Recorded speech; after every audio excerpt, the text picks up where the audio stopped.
Hallelujah. Praise the Lord. I'm excited about what God is doing. When my wife stood up and she started speaking about blessing, I was reminded by the Holy Spirit about a scripture in the book of Psalms where the Bible says, and God crown your year with the goodness of God. Amen. It's like a crown. I don't know about you, but my life is like that. My year is crowned with the goodness of God. And how do I know that? Because I'm speaking it and I'm reminding God. I said, Father, that's your promise. Let me see the goodness of God. I don't want to hear, I don't want to experience these patches and drips and drabs of your goodness. I want to see the hand of God. I want to see the power of God. I want to see how you have crowned our year with the goodness of God. Amen. Praise the Lord. Hallelujah. So we are busy talking.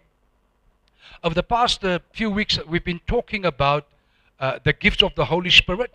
And so this morning, I'm going to speak about the gifts of Jesus Christ. Amen. So let us just quickly recap what we have learned about the gifts of the Holy Spirit, because you need to see that there's a clear difference between the two.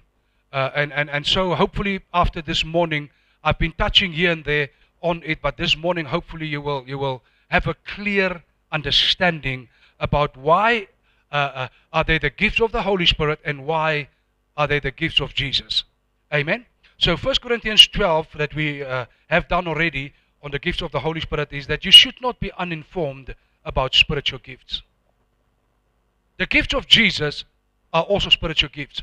So when Paul, by the prompting of the Holy Spirit, said, you must not be uninformed, it means that God wants you and me to understand exactly how the spiritual gifts work. But we already saw it, that in 1 Corinthians 12 we were speaking about the different gifts, but it's the same Spirit. To each one gifts were given for the common good of the church. Each one of us have gifts received for the common good of the church. It's not for the common good of the individual. All gifts are empowered by the Holy Spirit. The Holy Spirit gives to individuals according to His own will. That's why we do in our school of discipleship.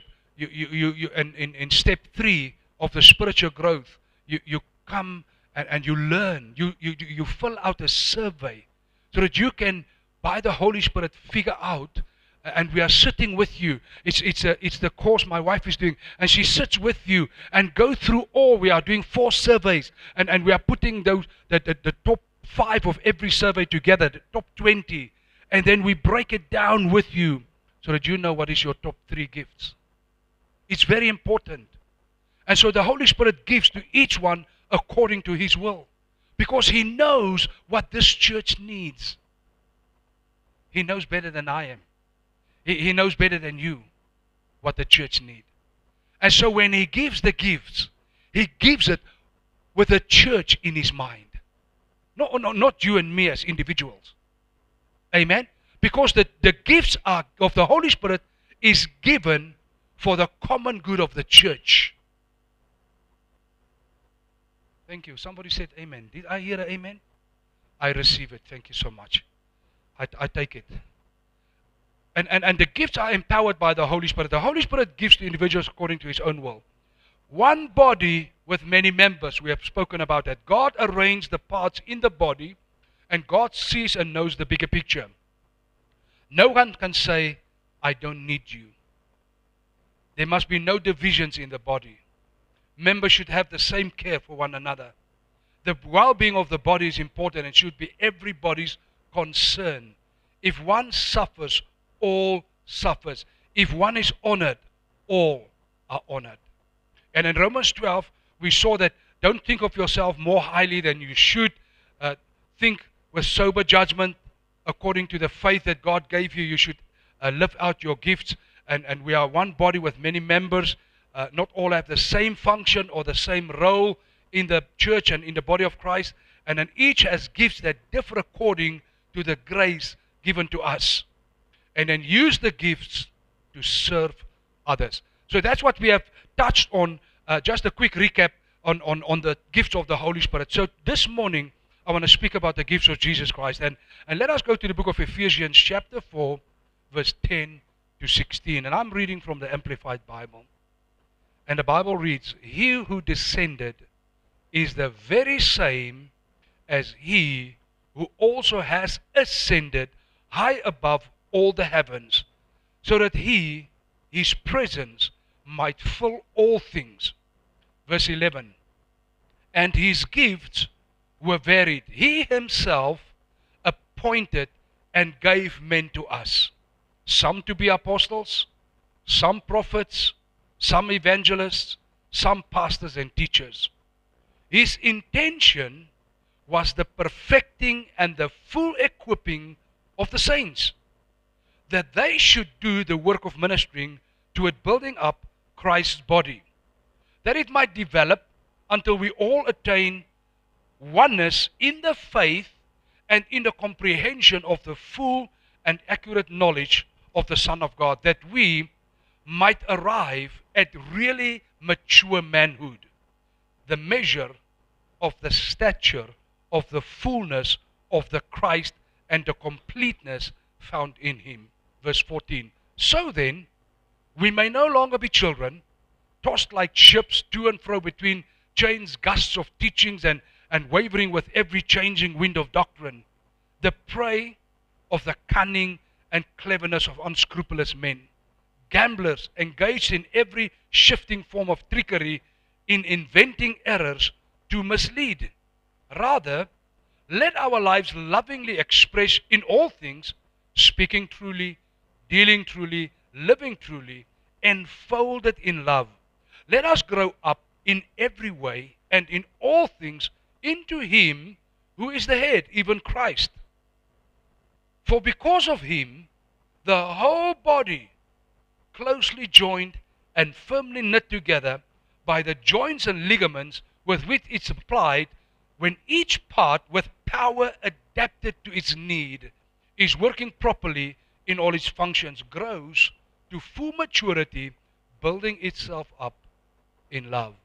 Hallelujah. May God come and by the Spirit of God just reveal to our understanding the plan and the purpose of God by Jesus giving gifts to some in the church. Amen? Now, the first thing that is very important is that to understand that these gifts is not Holy Spirit gifts. When we looked at the Holy Spirit gift, the Bible says he gives to each one. Everyone has spiritual gifts. But when it comes to the gifts of Jesus, he said he gave some. So that means that not everybody that you see is a prophet. Not everybody that you see is an apostle. Not everybody is an evangelist. Not everybody is a pastor. Sometimes I'm speaking to people who call themselves pastors, and they have a small group of people that they are trying to pastor. And when you sit with them, you come to the discerning reality that God has never called this person to be a pastor. But because of the title, because of the thing that goes with being a pastor, I don't know what it is, but that is the thing they want. And now they are a pastor.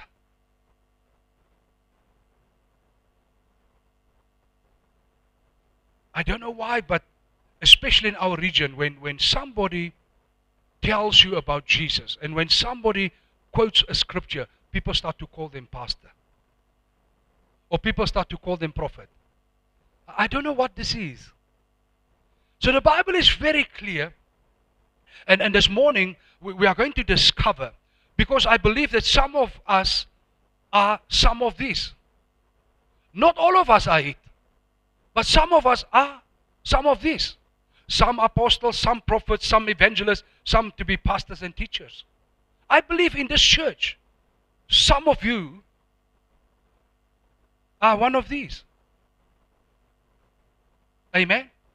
And so we need to teach you Not only for those some who are it, but for all of us to understand how this whole thing about gifts are working. And what is God's aim? What is the designer? What is the creator's aim behind the whole thing?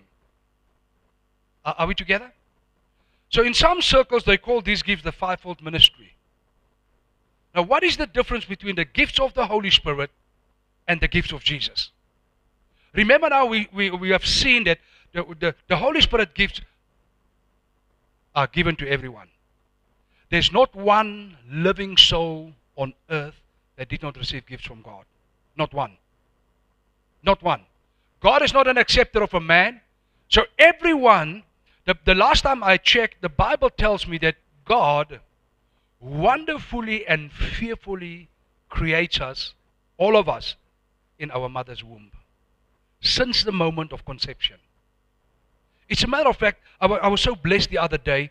I saw a video clip. Scientists have now the ability to look into a woman's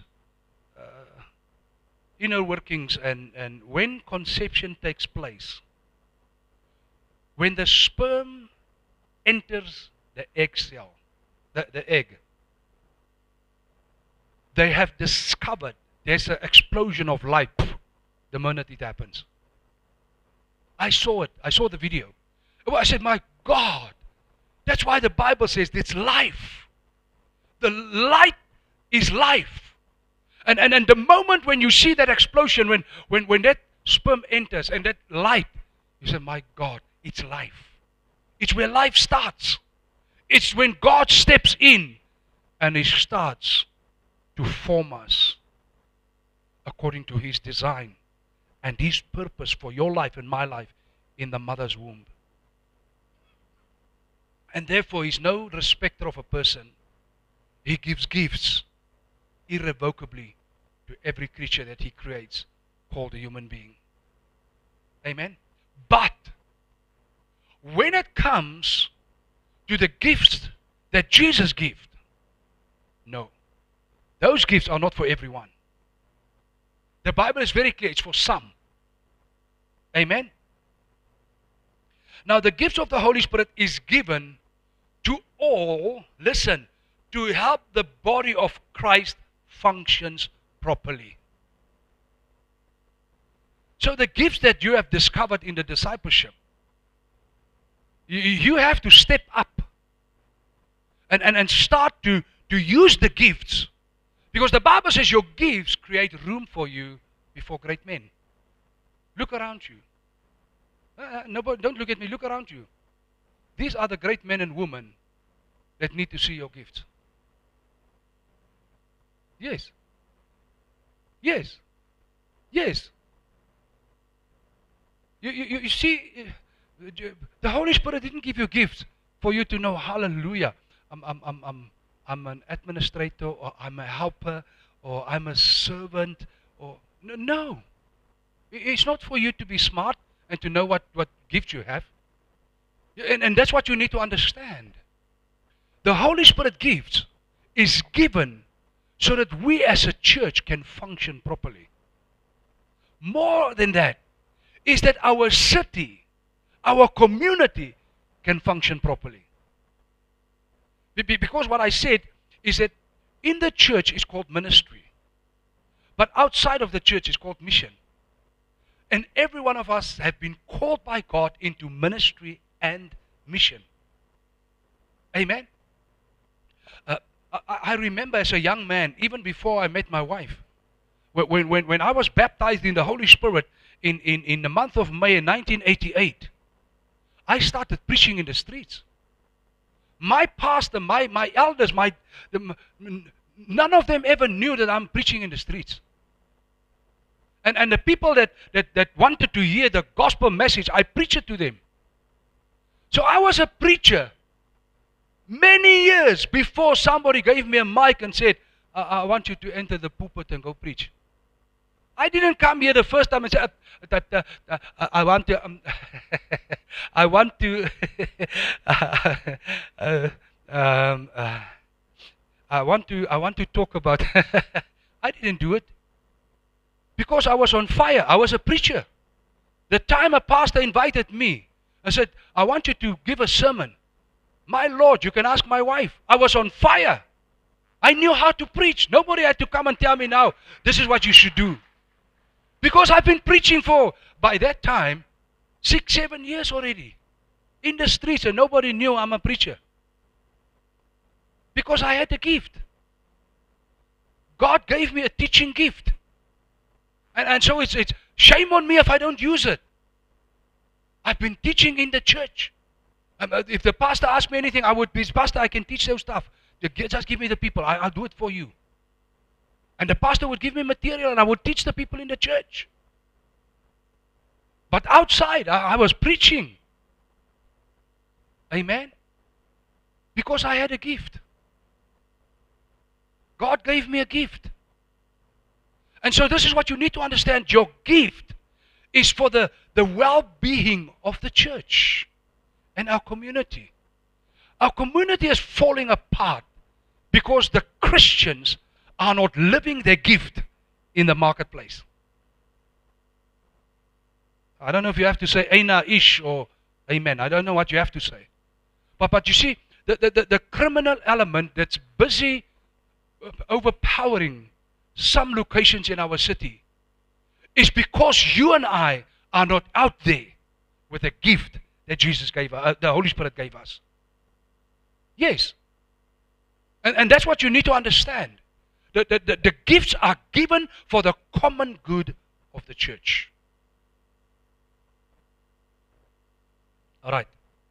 But the gift of Jesus is given only to some, and it is given to equip and edify the saints.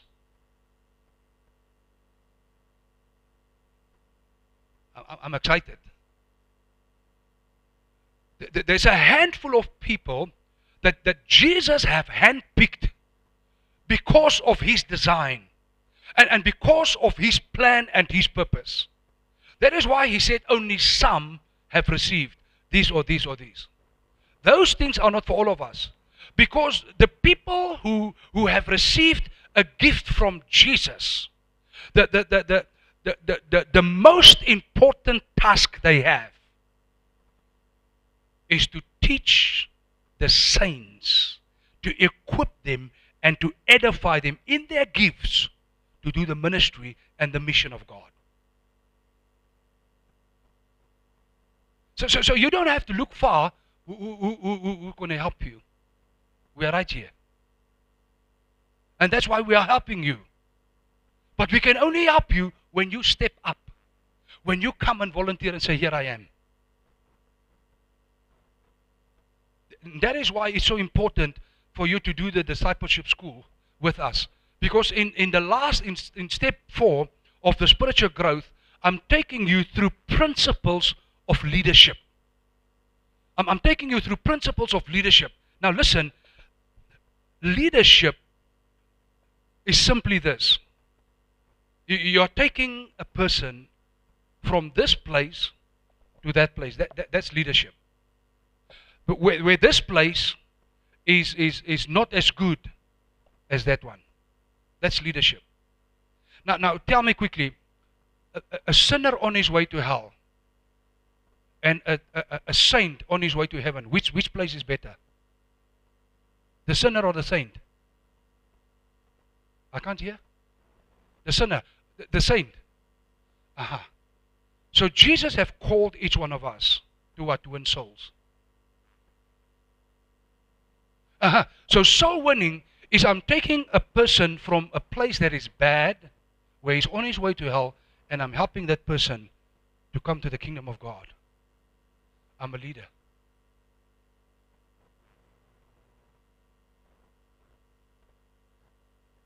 If that is what leadership is all about. There's much more. But in a nutshell, each one of us are supposed to be leaders. We are taking people from going to hell to taking them to heaven. And I'm walking with them, and I'm helping them, and I'm dragging them to church, and I'm pulling them to church, and I pay their taxi money to come to church, and I go pick them up and bring them to church. because I'm a leader. Not because somebody asked me, not because the pastor. No. I understand because I completed my discipleship training. Can someone hear me? That's why it's so important. Many Christians are not doing anything because they've never done any discipleship training. And so our discipleship training is designed to equip you, to edify you, and to launch you, to say, go now. Go do it now. We want to see you in church. We want to see you in the field. We want to see you in missions. I want to see you in the streets. But where are we? Amen? All right. So the gifts that Jesus gave is for some people, and the mandate is to equip and edify the saints for their work of ministry. That's why many times you will not see me in the front here praying for the people afterwards. Why? There's a team that I equipped and trained to do it. Why must I do it? Hello? Yes. Why must I do everything? That's my job. The job description I have from heaven. Because I do believe in my heart I'm one of those 5. I believe it. Because Jesus has clearly told me, this is who you are, this is what I want you to go and do. That's why I'm standing here. And you call me pastor. It's not for peanuts and it's not for being smart. It's because I'm mandated from heaven to equip you, to edify you so that you can do the ministry. Somebody's... Mama, say amen, please. Thank you, Mama. I felt now lost. Nobody said amen. Thank you, Mama. Okay, verse 11, the Bible says, He Himself appointed and gave men to us. It was not something that I longed for. It's not something that you can weep for. It's not something that you can cry for. Jesus appoint you as one of those. And when He has appointed you, your gifts make room for you, and people will start to acknowledge, this person is one of them. You don't have to walk with a trumpet. You don't have to say, poo, poo, poo, poo, poo. The pastor is on his way. No, you don't have to. You don't have to. People will start to acknowledge, say, hey, when this person walks in and start to do something, something happens. When this person opens his mouth or her mouth to teach the word of God, there's some kind of a revelation that touches my heart. I start to understand the word better than when other people speak. I've been in a church all my life. I never understood anything. But when you go to that church, oh my Lord, you understand what's going on. That person is one of them.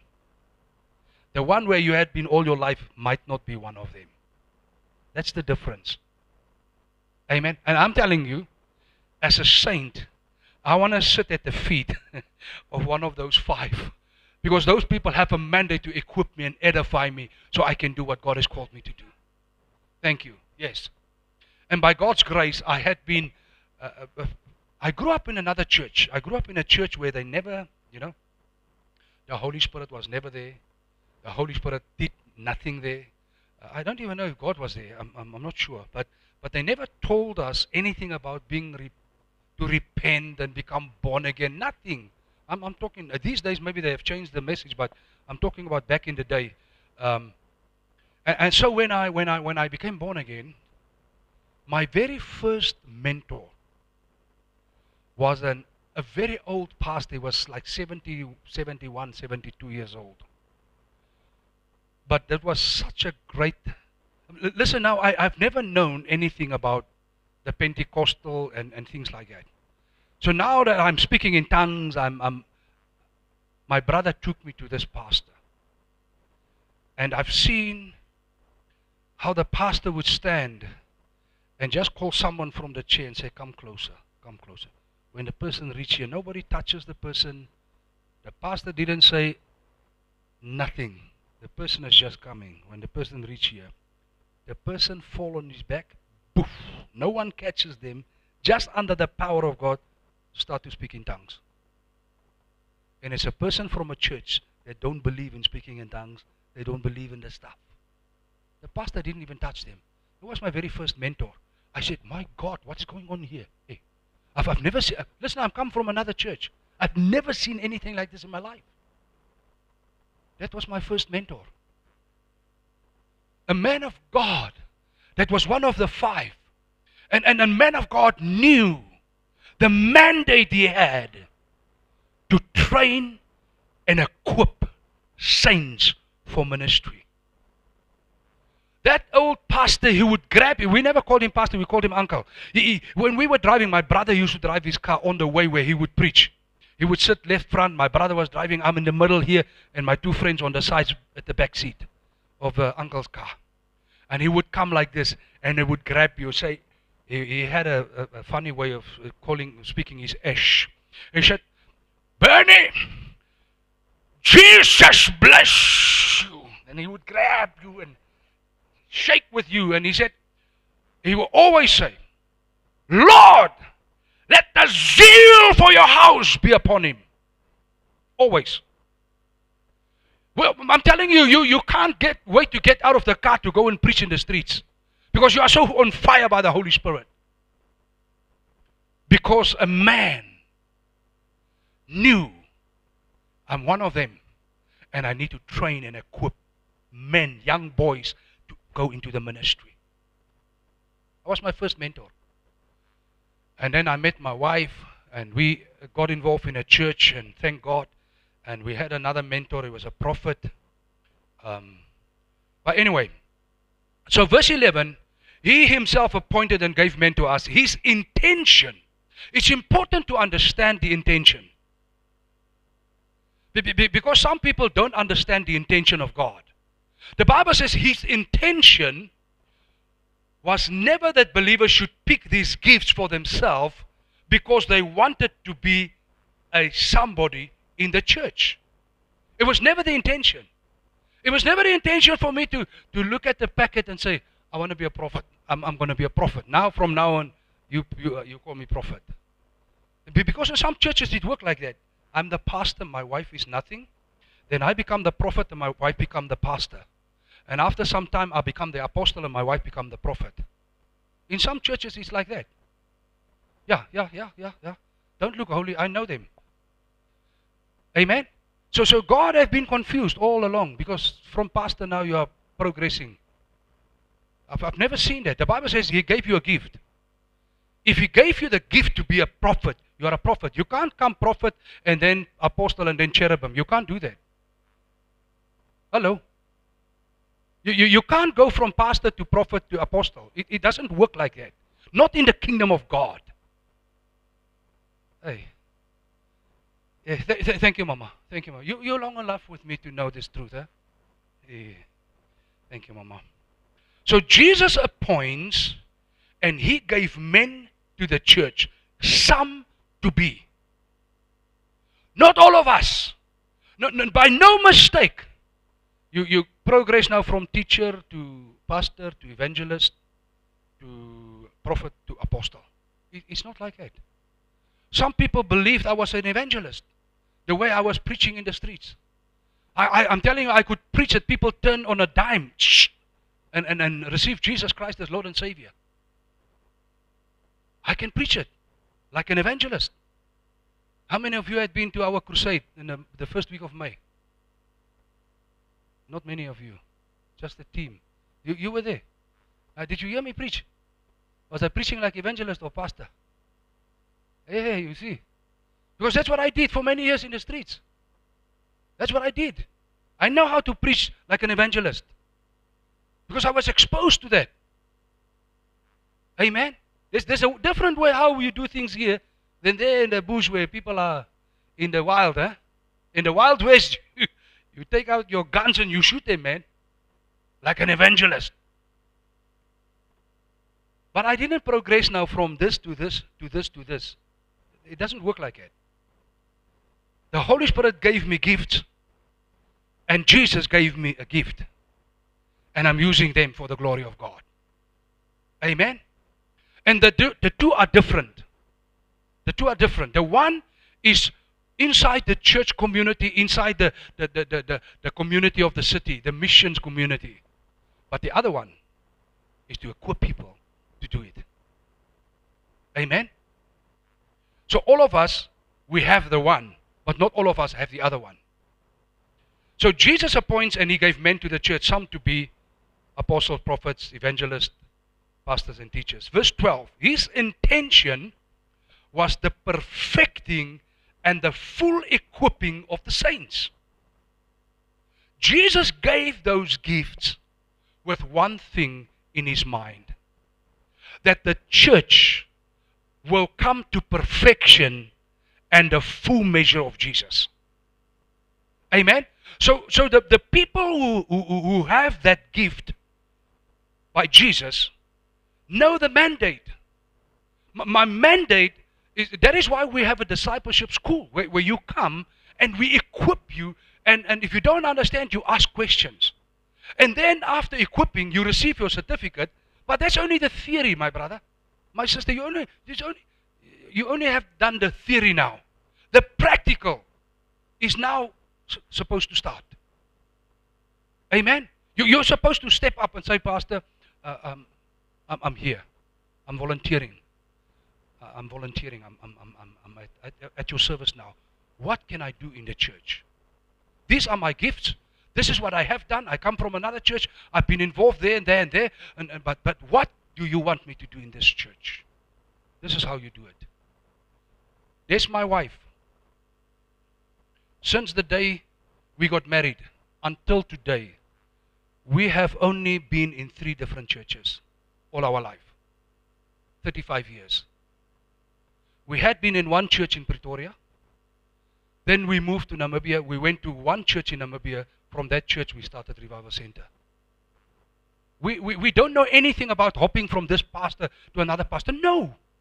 We only know one thing. When God sends you there, you're humble. And you say, Pastor, this is what we can do. We can play music, we can sing, we can dance, we can make noise and we can be quiet. We can do whatever you want us to do.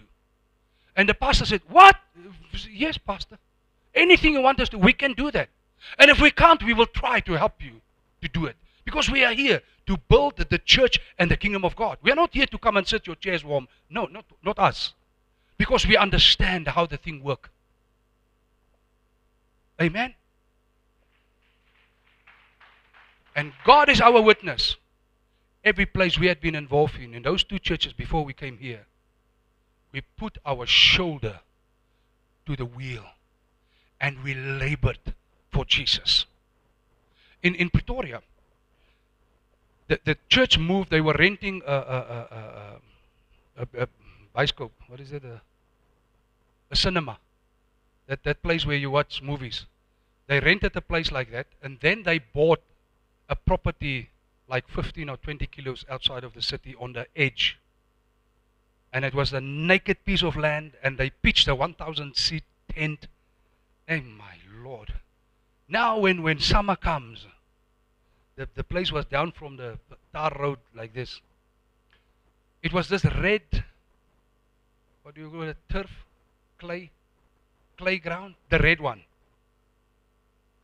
If that red color touches your clothes, you struggle to wash it out. Now people get stuck in that clay with their cars. There's my wife. You take out your blazer, you roll up your shoes out, you roll up your, and we start pushing vehicles from the mud. Yeah. Yes. That's what we did. Now the church is massive now and interlocks, nobody gets stuck anymore. But that's how we started there, in that place. We were the group in the church that moved from the city to the outskirts. We traveled morning to the service, evening to the service. It was like 15 kilos from our house. 30 kilos coming, going. Tonight, 30 kilos coming, going. We had, by the grace of God, God blessed us that we were able to travel up and down. There was no such thing as, oh, the church is too far now. We find the church around the corner. There were churches around the corner. But Jesus never told us, go to that church. He told us, go to that church. That's what, That's the only thing I know. I want to please my God. He saved me. I want to please Him. I don't want to please myself. And my wife said, I'm tired. I said, no, there's no time for tiredness. Let's go and dance. Let's go praise God. There's no time to sit at home. No. We serve Jesus. We're not serving ourselves. People in the church need us. Amen. Hallelujah. His intention was the perfecting and the full equipping of the saints, that they should do the work of ministering toward what? Building up Christ's body. So there is God in the design for the church. He gave gifts to all of us by the Holy Spirit. But then He selectively gave some that will make sure that all of us do and build the kingdom of God. Amen? And that is why in this church forever you are encouraged to stand up and do something for Jesus. Forever. Almost every Sunday I'm encouraging you to do it. But some of us are sleeping. We don't even hear the encouragement. Amen? Another translation says in verse 12, for the equipping of the saints for the work of ministry, for the edifying of the body of Christ. The Amplified said for the perfecting and the equipping. Another translation said for the equipping and the edifying. Amen? His intention was never that these gifts should become titles of importance and bring division, confusion, and distress in the church. It was never in the heart of Jesus that people who call themselves prophets and apostles are separating themselves from the rest of the body of Christ. And now they are the main peanut. They do their own thing and they're not connected to the rest of the body of Christ. It was never Jesus' intention. Never. And that is how I know if a person is truly gifted by Jesus. The number one thing that I look at, is this person connected to the rest of the body of Christ? End of the story. You can call yourself any title. I don't even care what you are. I don't even care how many papers you have against your wall and how many degrees and PhDs you've done in theology. I don't care. If you disconnect yourself from the body of Christ, I'm concerned about you. And they are in our city. By the grace of God that's upon our life and upon our ministry, many times I would call the body of Christ to come together for some other reason. Right here in the church. I would invite 60, 70 pastors and prophets and apostles. 15 or 20 will show up. Where's the rest? I start to come to know something because of that verse. Thank you. But I don't know what is Bernie's problem. They also prophesy in that church, but why is he forever speaking against the prophets? I'm not speaking against prophets. I'm speaking against false prophets. There's a difference between a prophet and a false prophet. A prophet is connected to the body of Christ. Because a prophet knows I am gifted and the body of Christ need my gift. But someone that's just forever on his own, a lone ranger, I'm worried. To be honest with you, I'm worried. And that's how I test him. That's how I test him. I invite him to come to a meeting. Let's sit down and talk about what God is, the good things God is doing in our city. Let us plan as pastors, as spiritual leaders, let us plan something for the city. They will never come. They will never come. And I'm asking why? Listen, my dear, if I have a gift and Jesus gave it to me, it's my responsibility to show up. Am I right or wrong? Thank you. So you don't have to, it's not rocket science to discern sometimes things. It's not rocket science. Sometimes it's not difficult. So it was never his intention that these gifts must become titles. His intention was the perfecting and the full equipping of the saints. In verse 12 he said that they should do the work of ministering toward building up Christ's body.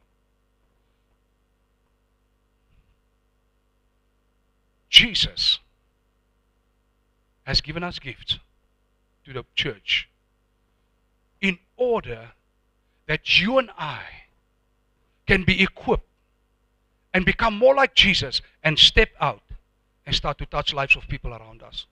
That's it. Because you have been a gift. You have received a gift from the Holy Spirit. More than one. More than one.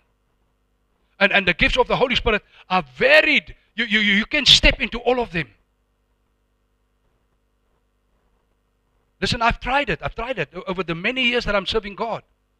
So sometimes I would ask among the pastors, is there anybody here with the gift of healing? If there's no one, I pray for healing and God heals them. But I prefer that someone who has the gift must come and do it.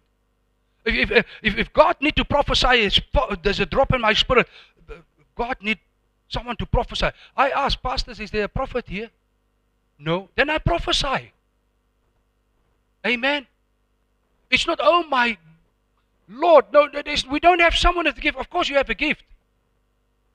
I have the gifts. I have the Holy Spirit. And I can tap in. I said, Holy Spirit, there's no someone here like this. Can I do it? I'm available. And if he says no, it's no. But if he says do it, I do it. Amen. I almost said by hook or by crook, but I don't want to say that because then you think I'm hooking and crooking. That's not what I mean. But, you know, sometimes you don't know how to do it, but because you are available, the Holy Spirit uses you. Amen. But if the one with the gift is there, I'm stepping back. I don't have to do it. There's someone that can do it. Someone said, I have the gift. Come, do it, my beloved. Do it. But if there's no one, I do it. Because I'm also connected to the same Spirit who gave that gift to other people. But when it comes to the gift Jesus gave, I cannot say, I'm only a teacher, but I'm going to be an apostle now. I'm only a pastor, but now I'm going to be a prophet. You can't do that. Amen? That you can't do. But there's a grace, but I don't want to speak about that now. But there's a grace. If you look at Jesus and you look at the apostles, you see the grace of God who is overflowing over the various ones of those five. When the need is there, God can use them. Just for the interest sake of that. Okay. What are the appointed men to do? These men who had been appointed by Jesus, what is their assignment? They are to equip and edify the saints in order for the saints to do the work of ministry toward building up Christ's body or the church. So it's not my work as your pastor to build the church. Yes, thank you, ma'am. Whose work is it? Yours. Is it my work to go and stand in the streets and invite people to church? No, it's your work. It's not mine. I'm equipping you and teaching you and helping you and put fire in your behind to go do it. Because that's what you should do. How many of you have ever been on a farm where they had sheep or goats? Okay. Who is making the offspring in that flock? The farmer or the flock themselves? Hello? Thank you, sir. The farmer is just the shepherd. He's just taking care of them. But among themselves, they multiply. That's the church.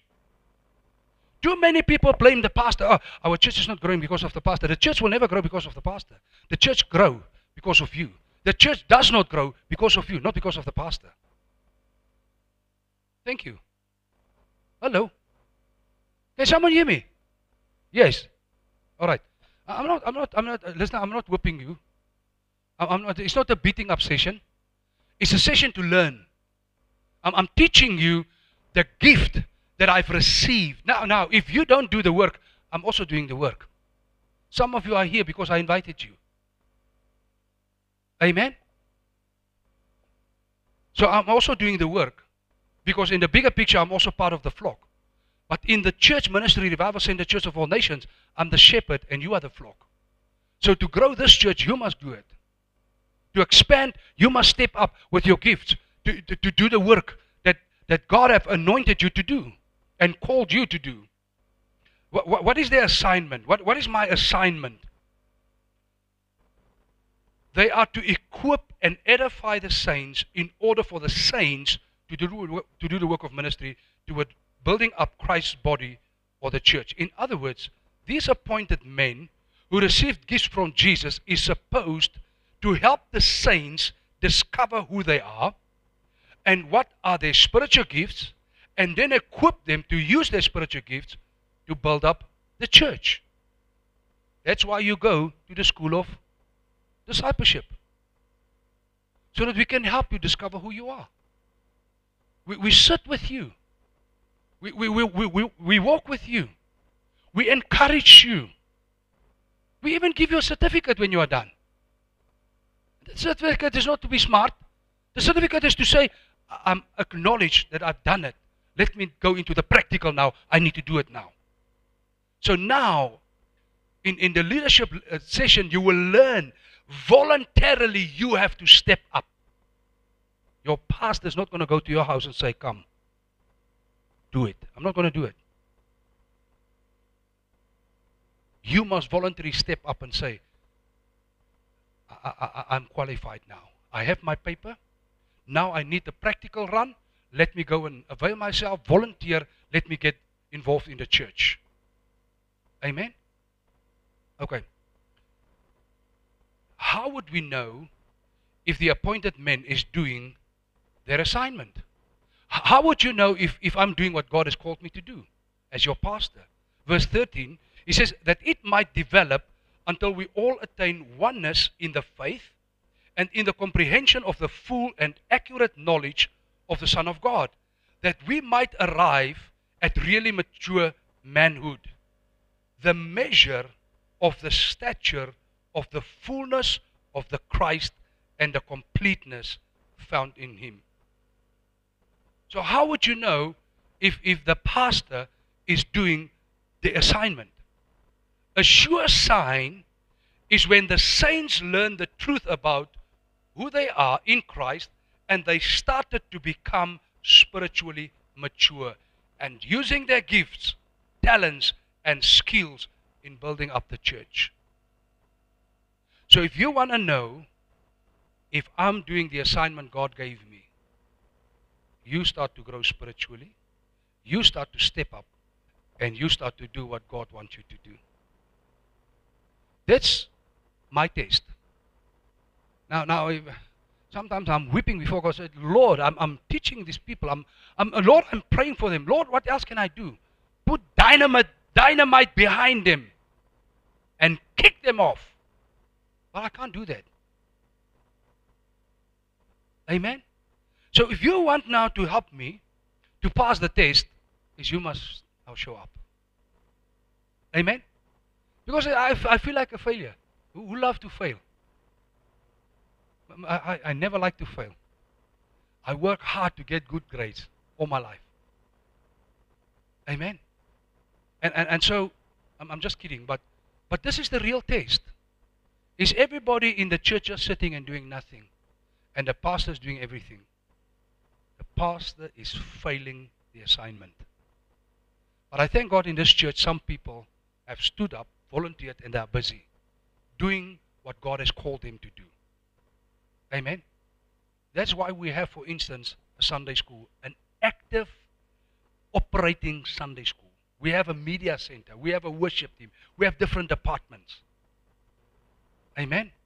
And as you are stepping up, we can increase them more. But you need to step up. I'm not gonna do the things that God called you to do. Sometimes I'm forced to do it, but you are here. And God wants you to step up. Amen? So we stand in for those who have not yet stepped up, but it's time to step up. Spiritual maturity, listen carefully, is not when a person knows a lot of scriptures and can quote them or can prophesy. Spiritual maturity is not measured in those things. A sign of spiritual maturity is a person whose life had been transformed by Christ, and he is busy building up the church. He is busy expanding the kingdom. That, beloved, is spiritual maturity. Spiritual maturity is not to flash your discipleship certificate or your Bible school certificate. That's not the sign of anything. It's just that you have done the training. You have done the theory. A sign of spiritual maturity is a person who become a doer of the Word of God. A person that's in a local church with his heart and his mind and his soul and his energy and his finances, his whole being is poured into the local church to expand the kingdom of God. That is a mature person. That is where you start to realize people are maturing. They are stepping up and they start building the kingdom of God. The pastor never had a pastor to ask me, go into the streets and preach. Never in my life. The day when Jesus saved my soul, my life was transformed. The minute I got baptized in the Holy Spirit, my tongue became loose and I couldn't control it. I started preaching. Man, if a dog sits long enough still, I preach to him as well. Listen. I was confined in an army base.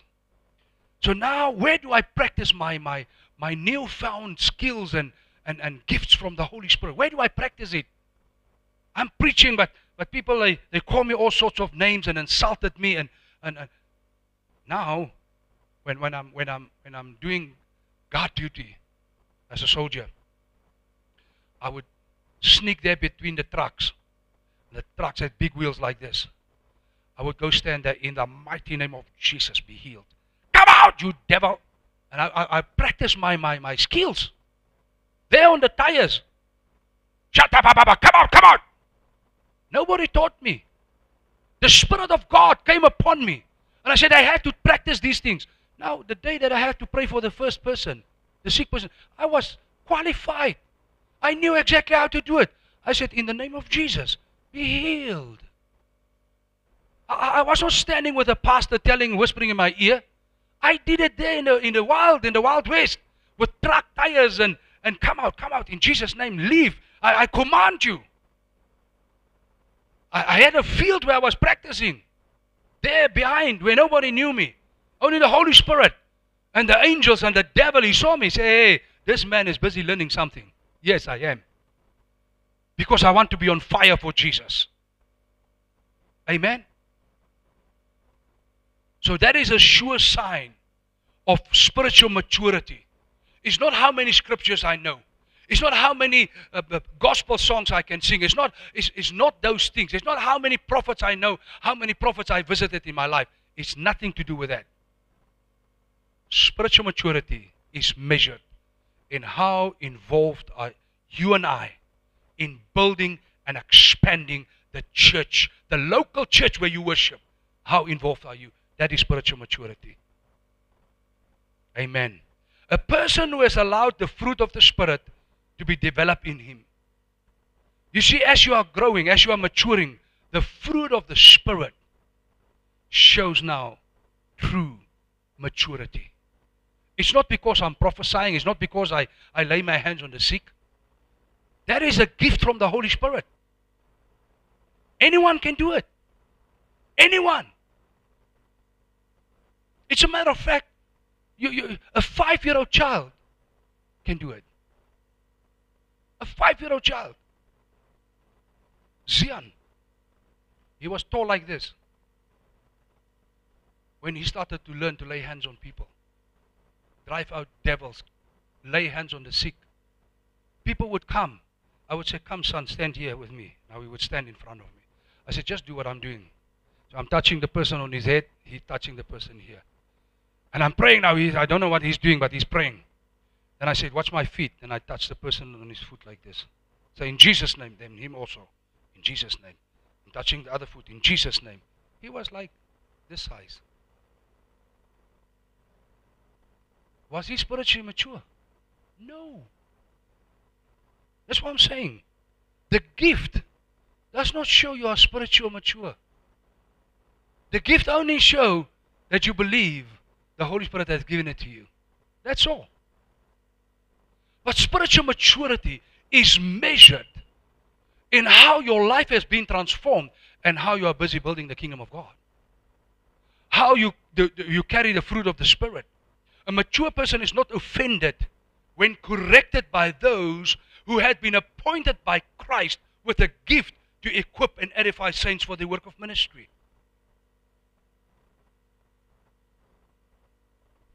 You see, children are offended. But if you're mature, and I'm coming alongside you, say, Justina, can I use you as an example? Just sit. And I come and say, Justina, please, what you have done is in line, but you did it wrong. I want you next time, be cautious, do this like this and this.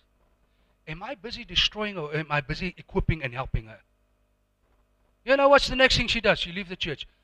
The pastor didn't want my gift. He didn't want me to do what. So no.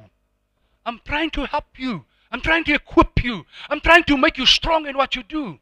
I'm leaving revival because they don't have respect for my gift. And pastor spoke to me. Listen, I'm appointed to speak to you about this. I'm appointed by God. And if I leave you and you do the wrong thing, listen, God is going to ask me, hey, I gave you the flock. You never equip them. You never teach them. I'm in trouble with the one who appointed me. But now people are offended. They leave the church.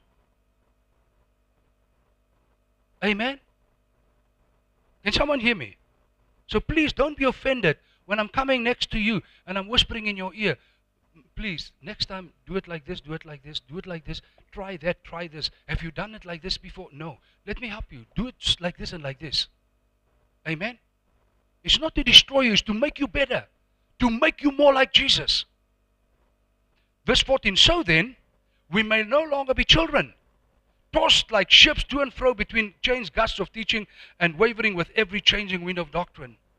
A spiritual mature saint is not falling between different doctrines.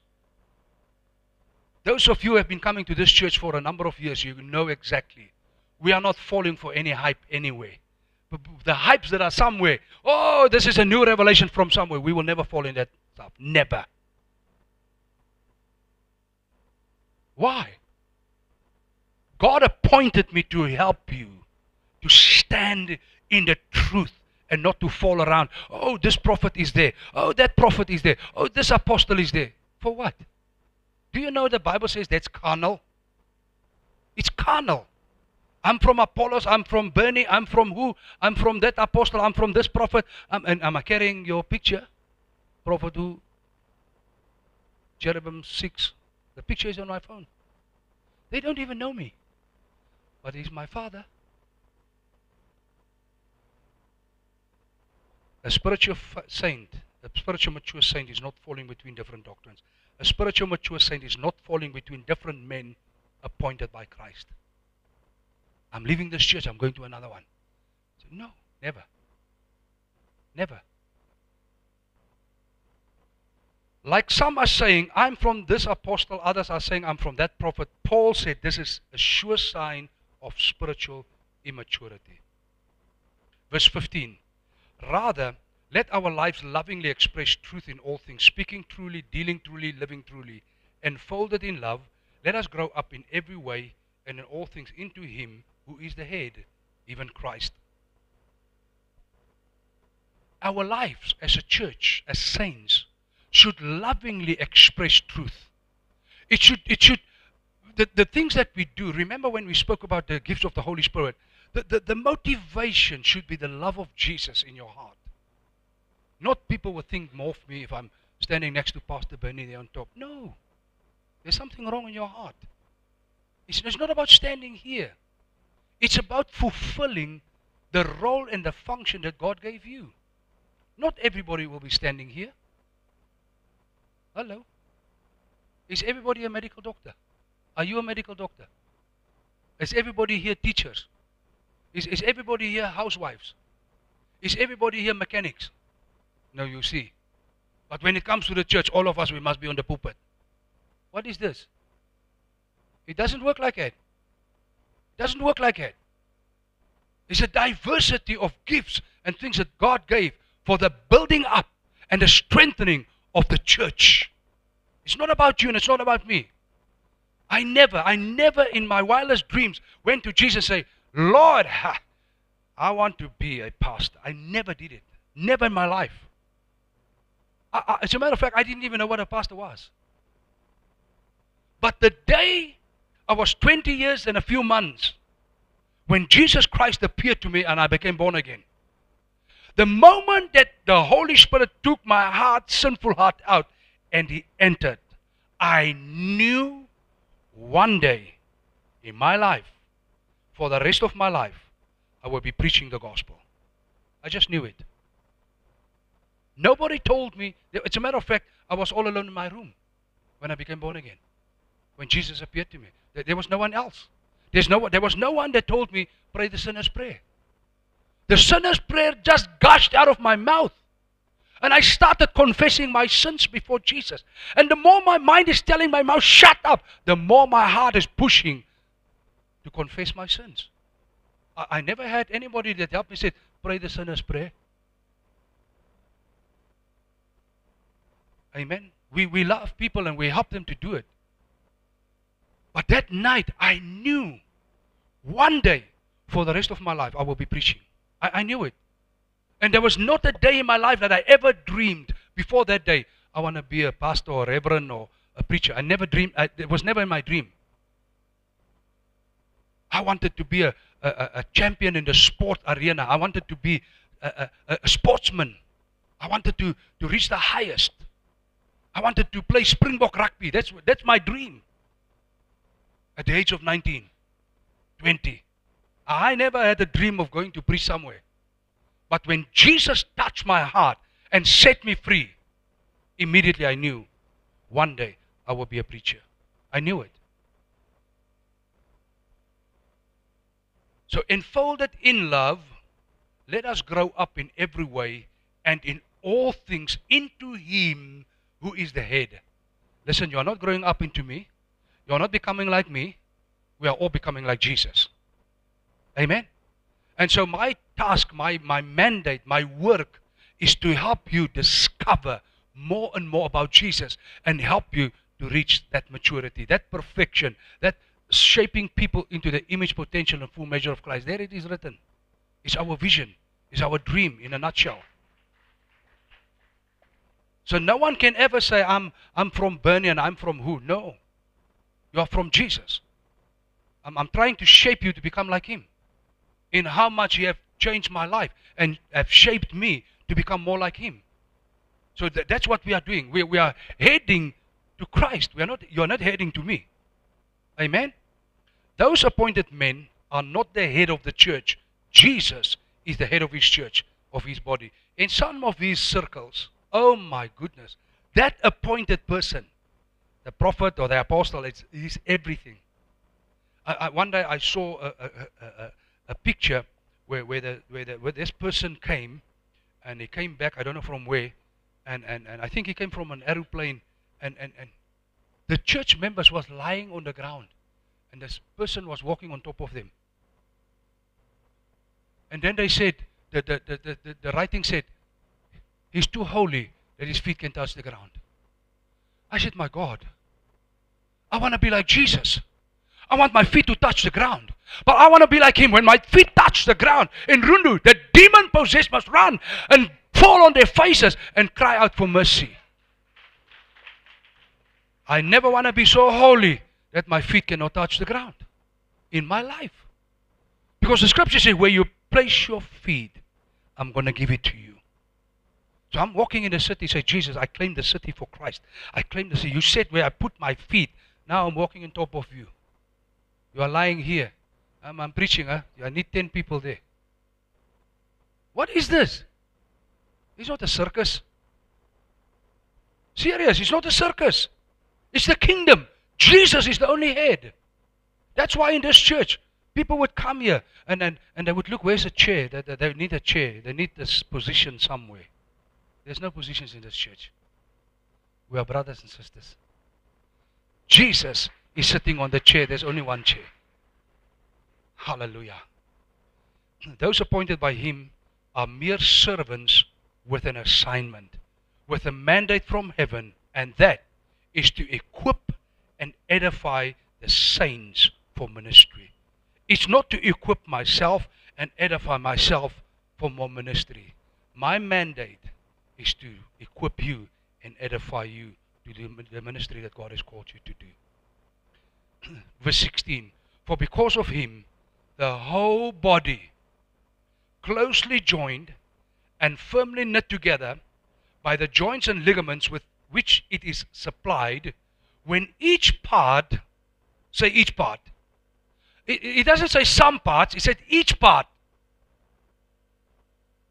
with power adapted to its need, is working properly in all its functions, grows to full maturity, building itself up in love.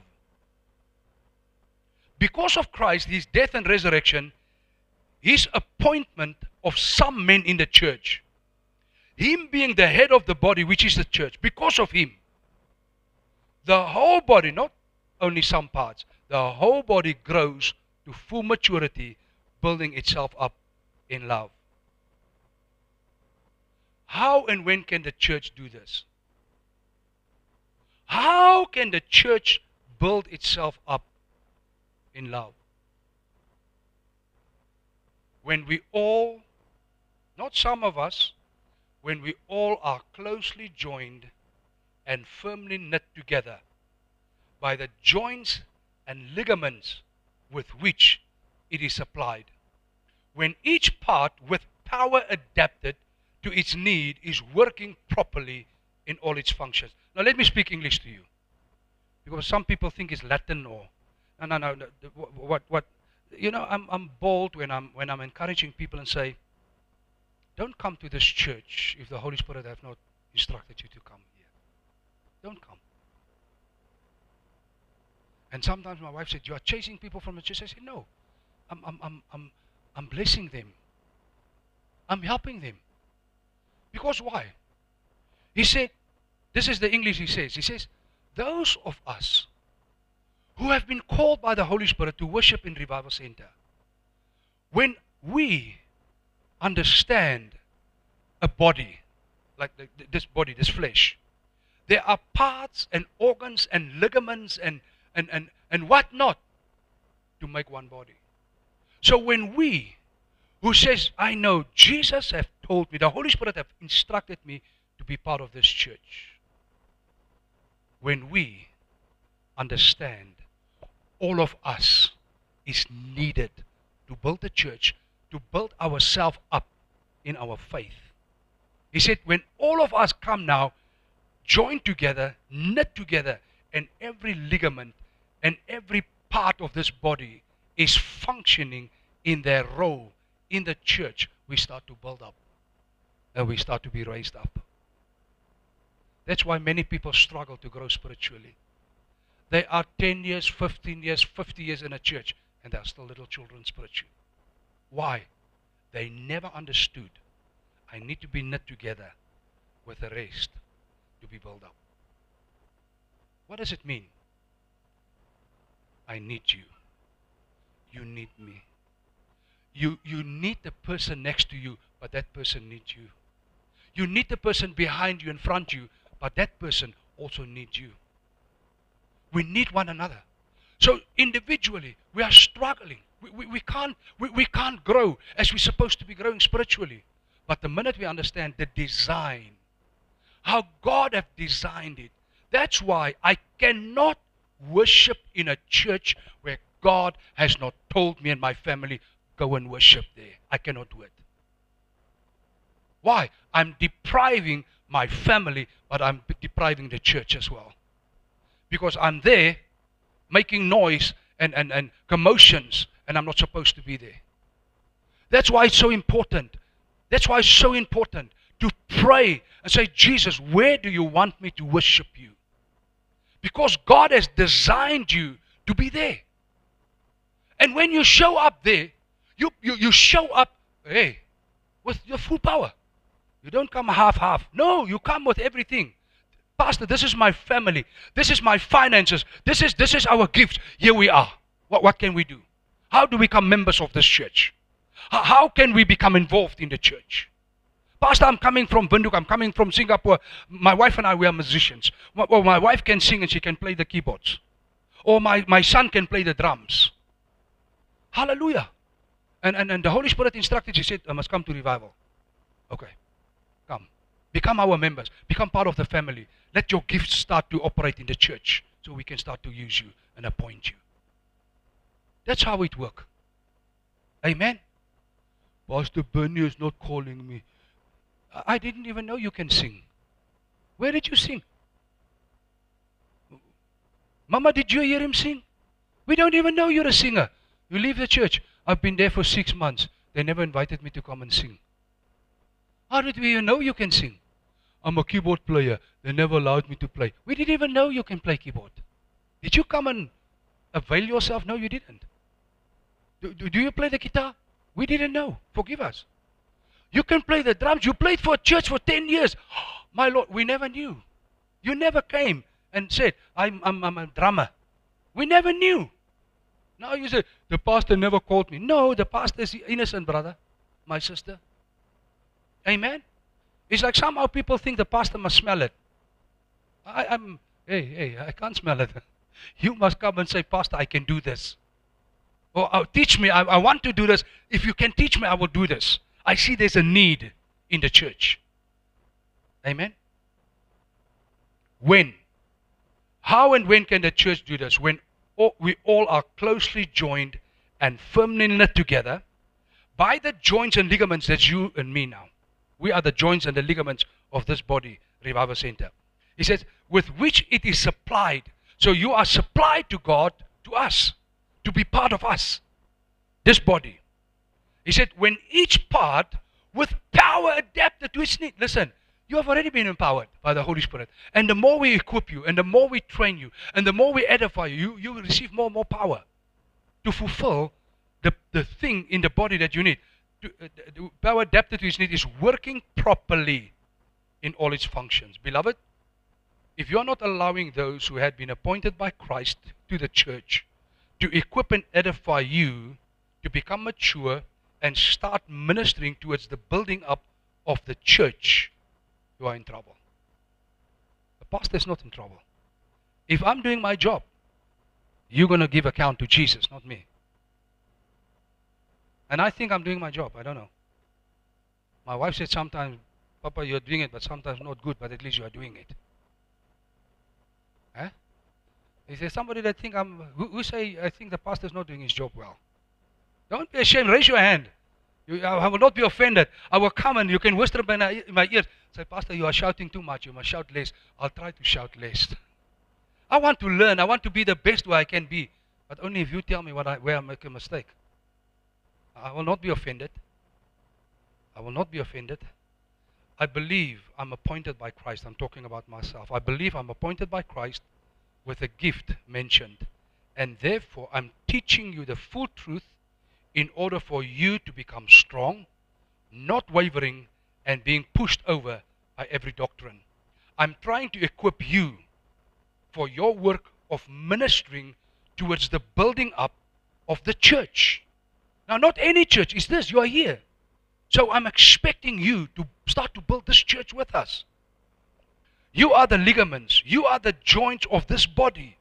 You have received the power and are adapted by the Spirit to work together in building up the church. Amen?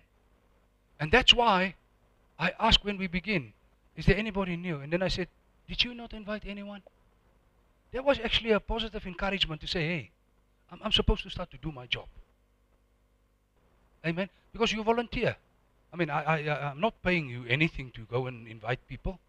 Where do I get money from?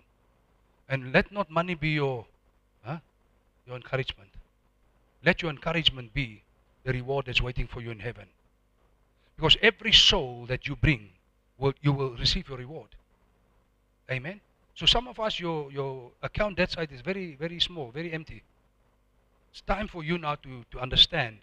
I need now to stop worrying anymore about my physical life and physical money and I need now to start to invest to make my account on that side a little bit better. Some of you are older, some of you are younger. Start as when you are younger. It's easier. When you're already grown up, it's, it's more difficult, I think, sometimes to now. Why? Because we have friends for many years. They know all our tricks and all our little stories. Now all of a sudden I must go to my friend for 50 years and say, hey, friend, I want you to come with me to church, Erica, please. I'm pleading with you. You think I'll do it with my friend? I'm too ashamed. I've never asked my friend for 10 years, 15 years I'm in revival. I never invited them to church. Now all of a sudden, ma'am, it's my responsibility to invite you now, please. You will not do it. But if you are young and wild at heart, it's easy to tell your drinking buddies, hey, we take one beer, but all of us tomorrow in church. All of you come join me. The friends say, what? Which one? Revival? Another one say, I heard about the place, I want to go. I'll follow you. So then it's easy. So it's sometimes more difficult when we are older. There's a saying, they say, you can't teach an old dog new tricks, huh? But for a young dog, we can teach them quickly. So when you are young, do it. Start to understand who you are in Christ. And the more you become a doer of the word, the more you become like Jesus. Amen. Hallelujah. You are welcome to stand up. I'm done. Please stand up. I'm going to ask you 4 questions for the points to ponder. Number 1, are you allowing us to equip and edify you? Are you allowing us? What does that mean? The church offers, every time we have a discipleship school weekend, they send messages to, I want to say hundreds of people, to invite them to come. Many of you have received one of those SMSs and you never came. So my question is, are you allowing us to equip you and edify you? That's our work. That's my work. As the leader of this church, this is the church's work, is to edify you and equip you to be who God wants you to be.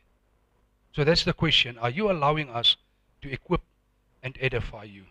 Furthermore, the question is like this. You have completed your discipleship school. You have your certificate of completion, but you have never volunteered. In others, we are not equipping you anymore because you never volunteered. You never showed up. You have the certificate now. You've done the training. You've done the theory. But now the practical. You need to come now. You need to step up now and say, Pastor, these are my gifts. I want to volunteer somewhere. Where can I become involved in? Amen. So that we can continue to equip you and edify you and help you with your gifts. Number 2, are you growing up and maturing in Christ? Are you busy growing up? You've been with us now for 1 year, 2 years. Is there a significant transformation in your life? Can you truly say, 6 months ago, now I can see my life is getting shape. I'm busy moving forward spiritually. Amen? Number 3, are you still holding onto your traditions and carnal culture? Because that could be one of the reasons why you're not growing spiritually. You want to hold onto your old thing. And number 4, are you busy building up the church? If you believe in your heart, the Holy Spirit instructed you to be part of Revival Center Church of All Nations, are you busy building up the church? Are you busy actively inviting people, leading people to Christ, and inviting them and bringing them and expand and grow the church? Because this is what it's all about. It's not about you going to heaven. It's about you and me being equipped, edified, and allow heaven to come to someone else and bring them into the body of Christ. That's what it's all about. That's what it's all about, church. I want you to hear me well. It's not about you going to heaven. You are going to heaven. You are born again. It's now about bringing heaven to someone else so that they can go with us. And we don't leave them. You invite them. You walk with them. Even last night, the group of students that had been in my class yesterday, towards the end, I told them, now that you've been trained as a disciple, it's expected of you to go out and disciple other people. How do I disciple them? I'm going in the streets and I'm preaching the gospel of Jesus. When somebody show interest, I'm inviting them to church. When I invite them to church, I make sure the name is on the list. I even call Mercy and say, Mercy, is my brother's name there for the upcoming discipleship school? I make sure, my brother, I brought you to church. Saturday, I'm taking you to the discipleship training. You sit with your brother in the class. But Pastor, I've done it. It's not about you. It's about making disciples of others. Now when the person start to come and you know, they get excited about being in the training, you can just continue to encourage, but you're already busy with someone else. And you bring the other one. Now you have 5 people. One is in this class, the other one in that class, 3 in this class. You have 5 people. But you are here. You're not teaching, you are here with your friends. You're in this class, you're in that class. You spend 15 minutes here, you spend 1 hour there. Your friends know you are there. This is how you grow a church. This is how you build the kingdom of God. You don't do it by calling someone and say, I want to see you in church tomorrow. The person you called, is he here? Very rarely. But if you go and say, Lovisa, I've been talking about Jesus to you now. You know what? What are you doing Sunday morning? I'm going to come by your house. I'm going to pick you. Be ready 8:30. We're going to church. You think she will not be ready? She knows I'm a serious person. 7 o'clock I'm calling, Lovisa, are you awake, my dear? In 30 minutes I'm there. What? I said, you said I'm kind of coming. But no, she said, no. Today's your appointment with Jesus. You promised me you come. I'm coming to pick you. 7:30 I'm there, my dear. Be ready. That's how you do it. Now you bring Lovisa, you're sitting right next to her. She has never been in this church. She doesn't know how to clap hands. She doesn't know how to sing. She doesn't know how to do anything. Now she's just looking at everybody. Now she sees you. How you worship God. Something touch her heart. Say, hey, this, my friend, is in love with Jesus. I want to fall in love with Jesus. This is how you do it. So the people you invite, you model what a Christian look like. But you know what's the problem? Now we sit drinking beer together, smoking. Are we going to church tomorrow? Are you even, which church are you going? A revival? Nah, smoking, drinking. Shh, let's just go. So, you are a joke. So life is a joke. Your friends know it. There's no testimony. There's no nothing. Because you're not growing spiritually. You're holding on to that old life. My buddies, my friends, my smoking, my whatnot. 4 questions. Number 1, are you allowing us to equip and edify you? Number 2, are you growing up and maturing in Christ? Number 3, are you still holding on to your traditions and carnal culture? Number 4, are you busy building up the church? I want you to close your eyes and I want you to speak to the Lord. What God has spoken in your heart, this is what you're going to talk about. If God has encouraged you to become involved, if God has encouraged you to step up, if God has encouraged you to come to the discipleship school, whatever, God, I want you to make that commitment now and say, Jesus, I'm making that commitment right now. You have spoken in my heart. I understand exactly what's going on. I want to commit myself today. I want you to do that while the music plays, please.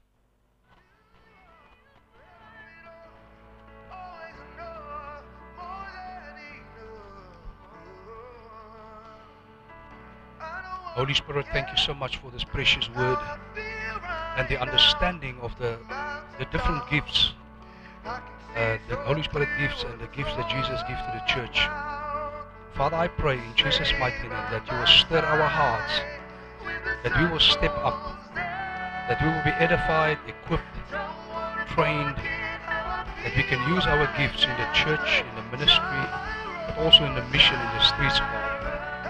Father, help our church, help our members, help our visitors, God, to become fully equipped and to become more like Jesus and to step out and to start to build the kingdom and to start to expand the church and build up the church in this most holy faith, where all the ligaments and all the parts are working firmly together. They are knitted together and they are firmly working towards the building up.